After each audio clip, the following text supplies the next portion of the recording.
How's it going, people? Welcome back to the channel. Normally when I start a video like this, it means that I'm going to give you a whole bunch of facts and figures about some kind of interesting topic related to cars. I'll go through 10 cars with loads of brake horsepower, or 10 cheap luxury cars, or all that other kind of stuff. But in today's video, I wanted to go a little bit off piste, and instead of just going down the factual route and trying to find all the right cars for a certain category, I thought I would go down a more biased route and work out what my 5 favorite cars of all time so far are. So yes, 5 cars. Let me know in the comments down below. Number 1, what you think of my 5 choices, and number 2, what your favorite car is as well. If you enjoyed the video, make sure you do hit the like button, subscribe as well if you're new, but without further ado, let's get into the video.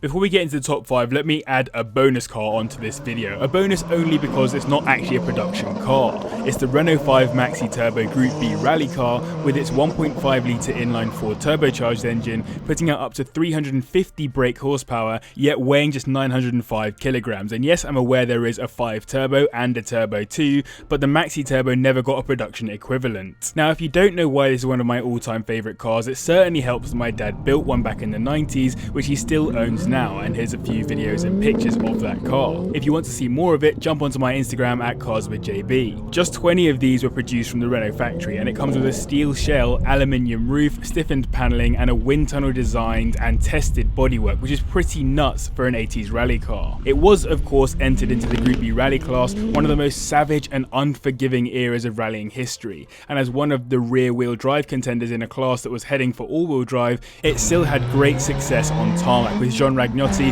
winning the 1985 Tour de Corse event in the probably more recognisable Philips blue and red colours. As it's a bonus car, and because I'll no doubt make a video driving it one day, I won't go any further in depth on it, but just know it's one of my all-time favourite cars, and I obviously feel very blessed to have one sitting in the garage. Now let's get into the top 5. If you've seen a lot of my previous videos, you'll know I love British sports and supercars, with the Lotus Exige Cup 430 being a dream future car of mine. But among my all-time favourites is the TVR Sagaris, which hosts the TVR Speed 6 engine, a 4 litre which puts out 406 brake horsepower, taking it from 0 to 60 in 3.7 seconds, all in first gear, as the car is geared to do 60 in first and 100 in second. Not forgetting that it's also a manual, which always gets brownie points from me. The car was originally designed to take part in endurance racing, with that lump on the driver's side of the roof allowing for a helmet to fit under, and with all the mad air vents on the bonnet and around the car for cooling, but when it came to production, those wing vents got filled in to stop stones and mud hitting the windscreen, but the lump remained. Other than those filled in axe wounds, there are some other iconic parts like the see-through wing and the sideways exhaust pipes at the rear. When I first had the chance to see one in real life, I was incredibly surprised at how small the car is, but it does make sense considering it weighs in at 1075 kilograms, which is only 115 kilograms more than the Mark 1 MX-5, despite having that much larger and significantly more powerful engine. But the reason why I'm such a massive fan of it is the ethos behind it. It's literally named after an ancient Greek lightweight battle axe, which pretty much sums that ethos up. It ignored all European safety guidelines with no ABS, no airbags, and no electronic driver aids like traction or electronic stability control. Yet despite this, it was actually a stark contrast to previous TVRs, with much more dynamic handling thanks to stiffened shocks,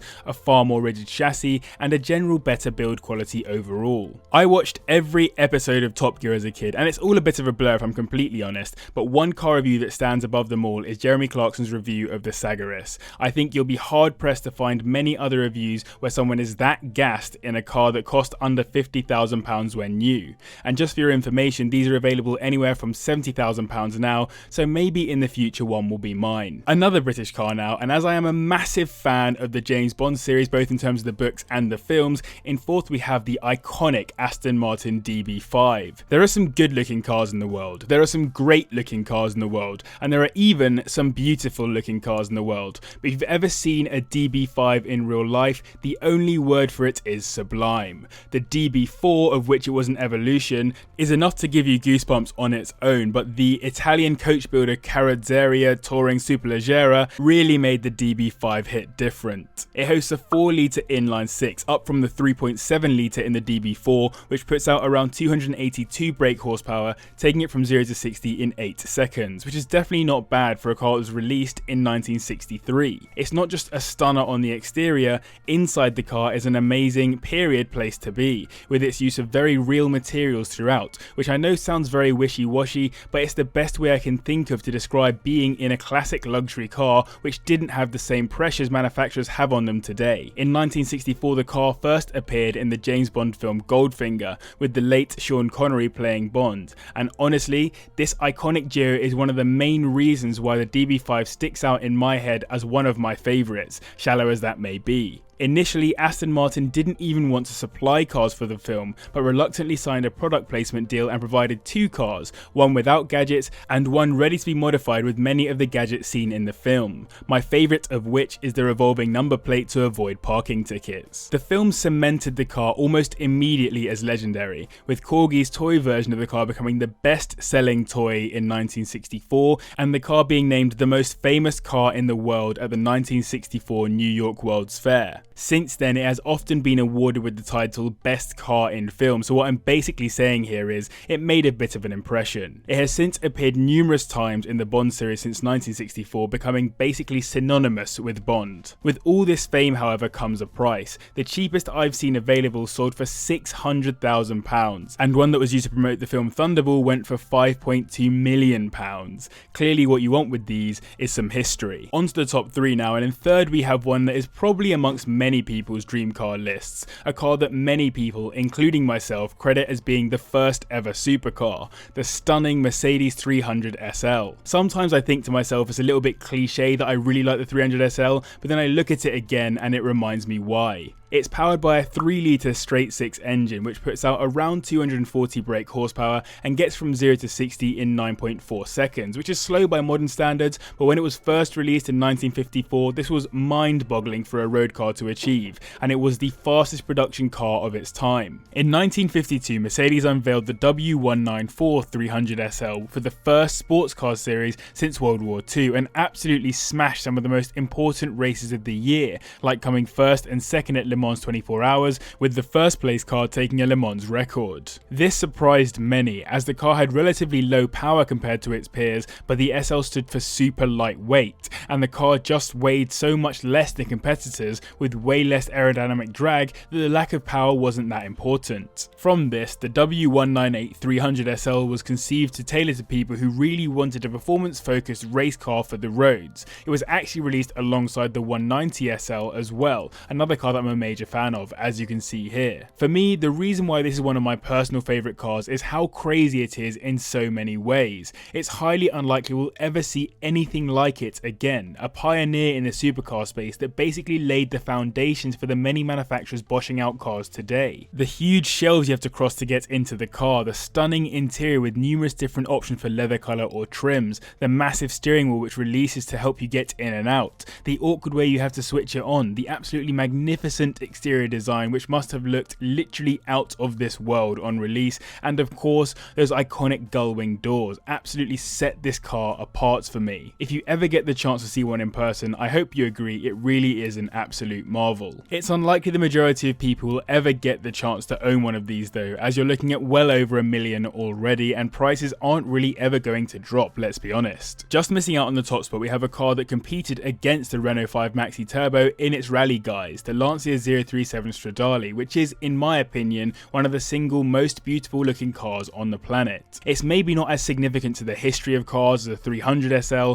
or as iconic as the DB5, but the Stradale does have a hugely interesting story. As the homologation car for its Group B rally car equivalent, Lancia cut a few corners on their way to getting the car homologated, including literally fooling the people tasked with checking that the minimum 400 037s had been made to enable the car to be homologated into thinking that there was 400 037s and not actually 217, which is how many they actually made. Well worth watching the Grand Tour segment on this. It's Series 2, Episode 7 for those who fancy it. The car was surprisingly successful against the four-wheel drive competitors in 1983, winning the Constructors' Championship with two key drivers at the helm, Walter Röhrl and Marco Irlen, both of which are legends of the Group B rallying era, and the car continued use in rally to some degree until the end of 1986. 6. The road-going homologation cars had a Bath-developed 2-litre supercharged inline-4 engines, putting out 205 brake horsepower, which took them from 0 to 60 in around 5.7 seconds. Again, not bad for a car released in the 80s. But the reasons why this car is probably my second favourite of all time is its relevance to my existence.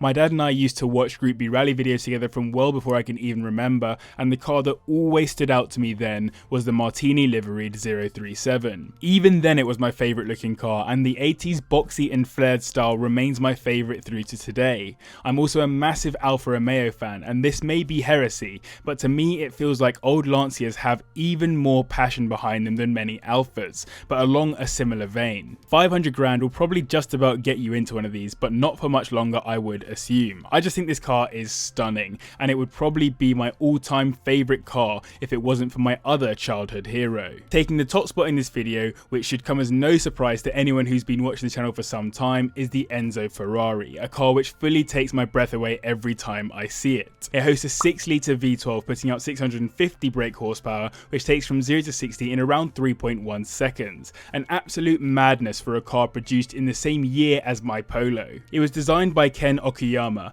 who was the head of design for Pininfarina at the time, and initially released as a limited run of 399, with people who bought F40s and F50s being invited to buy them as a priority. A 400th model was produced in 2004 and given to the Vatican, and was then sold at auction for charity. Whenever I talk about this as my favourite car of all time, I get people like Aldas coming along and saying, but the LaFerrari is better in every way, or but the Carrera GT is faster and more iconic, or the LFA sounds better, and sometimes you'll even get people saying the car's ugly, with Bloomberg Businessweek naming it one of the 50 ugliest cars of the past 50 years. But I can't be swayed. This is as good as it gets for me at the moment. It doesn't need to be better than a LAF in performance to be the car that I would have. Like, I'd have a Veyron over a Chiron, even though the Chiron is the better car. The Enzo is the top end Ferrari that I grew up with and was my poster car. It was the first car I got an actual scale model of rather than just a Hot Wheels car, and was my first ever dream car, so it's only right it takes the top spot on this list. If you want to hear more about the Enzo, I did a really cool piece on it ages ago as an icon of the 2000s, which really goes in depth. Sadly, these are available for like £2 million